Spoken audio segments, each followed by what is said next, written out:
लहू बलिदानियों का रंग लाकर ही रहा, आज ये जन्नत निशान हिंदुस्तान आजाद है। 15 फरवरी की तारीख याद है? नहीं तो याद कर लीजिए। 15 अगस्त हम मनाते हैं क्योंकि 15 फरवरी हुआ था। जय हिंद मित्रों, आज तारापुर शहीद दिवस के अवसर पर मैं जयराम विप्लव इतिहास के उन धुंधला से गए कुछ पन्नों का पुनर्पाठ करना चाहता हूं, जिसकी कहानी खुद प्रधानमंत्री जी भी अपनी जुबानी दुनिया के सामने रख चुके हैं। बसंत ऋतु को राग, रंग, उमंग और प्रेम का मौसम कहा जाता है। मुझे कवित्री सुभद्रा कुमारी चौहान जी की वो पंक्तियां याद आती हैं जिसमें उन्होंने लिखा है, वीरों का कैसा हो बसंत। एक ऐसा ही बसंत देश प्रेम में तारापुर के दीवानों ने भी मनाया था, जब 15 फरवरी 1932 की दोपहर ध्वजवाहक दल का दस्ता ब्रिटिश थाना पर धावा बोलता है। आजादी के दीवानों का ये दस्ता जब ब्रिटिश कालीन थाना के उस अहाते में पहुंचा तो ब्रिटिश पुलिस के हाथ पांव फूल गए। ध्वजवाहक दल का नेतृत्व मदन गोपाल सिंह कर रहे थे, जो पैरों से दिव्यांग थे और अपने 4 युवा साथियों के साथ थाना परिसर में झंडा लेकर प्रवेश कर चुके थे। ब्रिटिश पुलिस ने आनन फानन में इनके हाथों से झंडा छीनकर फेंक दिया और इनकी तलाशी भी ली गई। फिर भी जब ये नहीं माने तो इनको बेतों से पीटा जाने लगा। बेतहाशा क्रांतिवीरों पर लाठियां बरसाई जा रही थी और आसपास इकट्ठी भीड़ जो अहाते के बाहर खड़ी भारत माता की जय वंदे मातरम के गूंज के नारों का जयघोष कर रही थी, उस भीड़ का साहस, उनका धैर्य जवाब दे गया और उन लोगों ने भी थाना परिसर के ऊपर पथराव शुरू कर दिया। अंग्रेजों की लाठियां चल रही थी, लेकिन ध्वजवाहक दल का एक भी सदस्य भाग नहीं रहा था।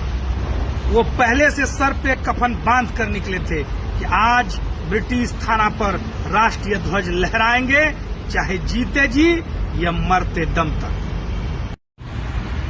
एक तरफ अंग्रेज पुलिस ध्वजवाहक दस्ते के ऊपर लाठियां बरसा रही थी, तो दूसरी तरफ थाना परिसर के बाहर खड़ी गुस्साई भीड़ पुलिस के ऊपर पत्थर बरसा रही थी। और इसी घटनाक्रम में एक पत्थर जा लगा अंग्रेज कलेक्टर E.O. ली को, जो पहले से डाक बंगले में मौजूद थे और वहां से चलकर थाना परिसर तक पहुंचे थे। SP W.S. मैग्रेथ भी पूर्व की सूचना के आधार पर उसी थाने पर मौजूद थे और अंग्रेज कलेक्टर को लगे पत्थर ने पूरी तरह से घटनाक्रम को भड़का दिया। अंग्रेज कलेक्टर ने स्वयं ही अपना रिवॉल्वर निकालकर फायरिंग शुरू कर दी और फिर क्या था, 75 राउंड की फायरिंग SP, कलेक्टर और अंग्रेज सिपाहियों के द्वारा की गई और उस अंधाधुंध हुई फायरिंग में 34 से अधिक वीर राष्ट्रभक्तों ने अपने प्राणों का बलिदान दिया। गोलियां चलती रही, लेकिन इस बीच ध्वजवाहक दस्ते ने राष्ट्रीय ध्वज फहराकर अपने मकसद को अंजाम दिया। दरअसल इस पूरे घटनाक्रम की पृष्ठभूमि में और उस घटना स्थल और उसके आसपास के इलाके के बारे में भी जान लेना बहुत ही आवश्यक है। ये वही इलाका है जहां पर सन 1942 में भी जनता सरकार बनी थी, यानी अंग्रेज मुक्त तारापुर उस समय भी हो गया था जब 1942 की भारत छोड़ो क्रांति हुई थी। ये वही स्थान है जहां पर ढोल पहाड़ी और देवघरा पहाड़ जैसे आश्रय स्थल क्रांतिकारियों के लिए हुआ करते थे। और ये वही अंग क्षेत्र है जहां पर पहले स्वतंत्रता सेनानी कहे जाने वाले तिलका मांझी जी का भी जन्म स्थल है और उनकी कर्म भूमि रही है। तो 57 की क्रांति के साथ ही तारापुर में भी स्वतंत्रता की लड़ाई लड़ने वाले अनेक सेनानी और अनेक वीरों ने जन्म ले लिया। अखिल भारतीय कांग्रेस भी श्री कृष्ण सिंह, बासुकीनाथ राय, नेमधारी सिंह, दीनानाथ सहाय जैसे अनेक कांग्रेस जनों के नेतृत्व में वहां पर स्वतंत्रता आंदोलन चला रहा था। तो वहीं पर सियाराम सिंह और पार्थ ब्रह्मचारी के क्रांतिकारी संगठन का भी प्रभाव था। तो महेंद्र गोप जैसे नेता भी बांका से लेकर तारापुर तक के इस क्षेत्र में अच्छा खासा प्रभाव रखते। भारतीय स्वतंत्रता आंदोलन के दौरान तारापुर से तरंग और विप्लव नाम की 2 पत्रिकाएं भी छपती थी और क्रांतिकारियों के पर्चे भी छपते थे। संग्रामपुर प्रखंड का सुपौर जमुआ गांव स्थित श्री भवन क्रांतिकारियों और आंदोलनकारियों का एक प्रमुख अड्डा हुआ था और इस पूरे आंदोलन की रूपरेखा, जिसको तारापुर झंडा सत्याग्रह का नाम दिया गया था, इसकी पूरी रूपरेखा उसी श्री भवन में बैठकर बनाई गई थी। इतिहास के पन्ने टटोलेंगे तो आप पाएंगे कि सन 1931 में गांधी जी और लॉर्ड इरविन के बीच हुआ समझौता भंग हो गया था और समझौता के भंग होते ही जनवरी 1932 में महात्मा गांधी सहित डॉक्टर राजेंद्र प्रसाद, श्री कृष्ण सिंह सहित पूरे देश भर के तमाम कांग्रेस के नेताओं को गिरफ्तार कर लिया गया था। कांग्रेस कार्यालयों पर यूनियन जैक लहरा दिया गया था और इस पूरे घटना के विरोध में युद्धक समिति के प्रधान पंजाब के मशहूर क्रांतिकारी सरदार शार्दुल सिंह कविश्वर ने देश भर के क्रांतिकारियों और कांग्रेसियों के लिए एक खुला पत्र भेजा।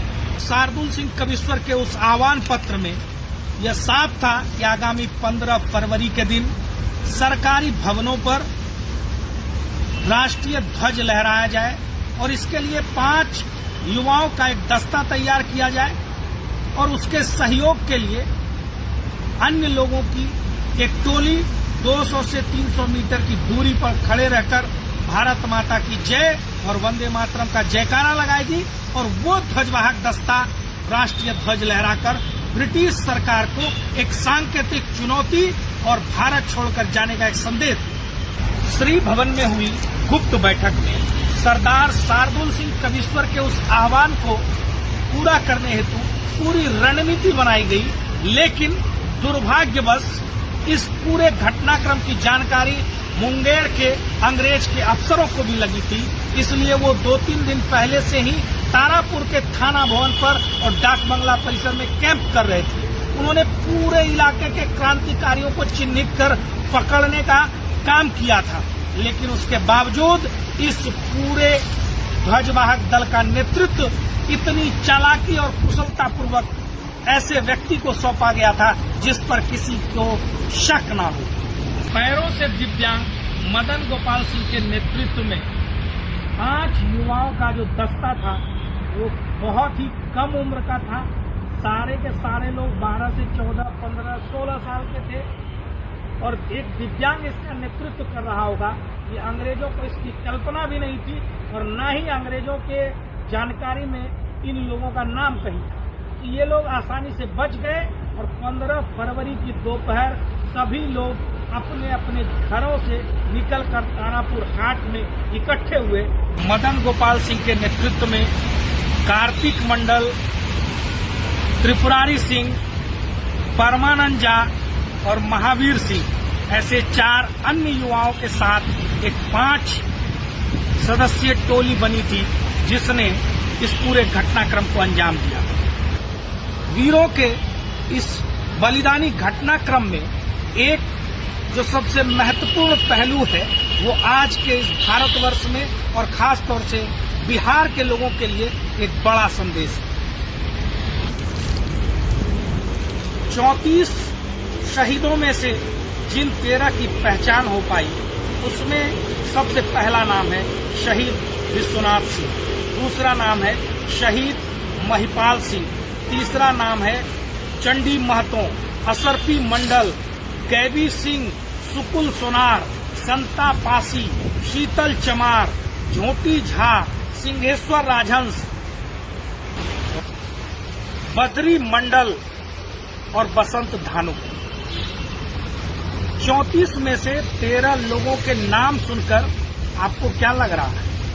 ये आजादी की लड़ाई गांव गांव में लड़ी गई थी और आजादी की लड़ाई में हर जाति, हर वर्ग के लोग शामिल थे, जो आज के इस बिहार के लिए भी एक संदेश है, जो आज 75 साल के बाद भी लोगों की जाति गिनने लगे।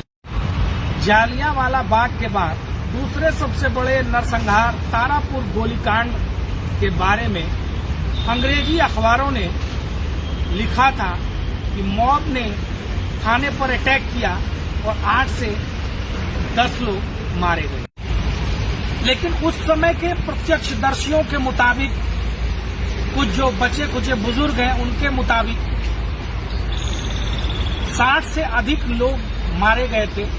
घटना के बाद 4 अप्रैल 1932 को दिल्ली के कांग्रेस अधिवेशन में तारापुर शहीदों के नाम एक श्रद्धांजलि प्रस्ताव भी पारित किया गया।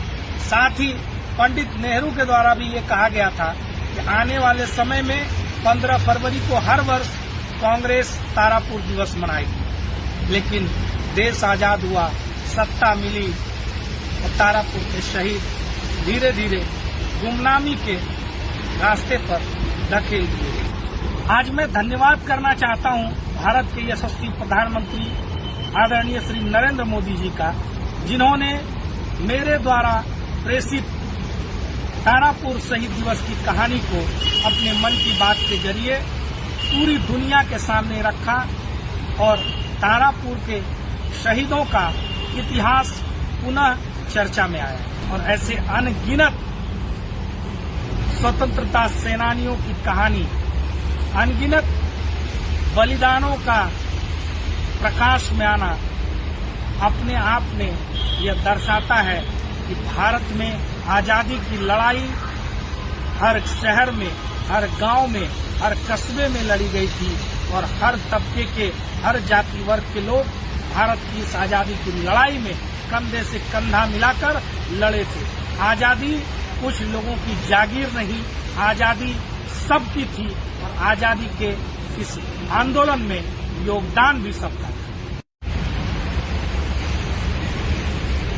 जय हो भारत के नए खड़ग, जय तरुण देश के सेनानी, जय नई आग, जय नई ज्योति, जय नए लक्ष्य के अभिमानी। स्वागत है आओ काल सर्प के फन पर चढ़ चलने वाले, स्वागत है आओ हवन कुंड में कूद स्वयं जलने वाले। कुछ संदर्भों और पुस्तकों का जिक्र जहां पर तारापुर गोलीकांड की चर्चा है। बिहार और उड़ीसा के विधान परिषद में 18 फरवरी 1932 को सच्चिदानंद सिन्हा जी ने अल्पसूचित प्रश्न पूछा था।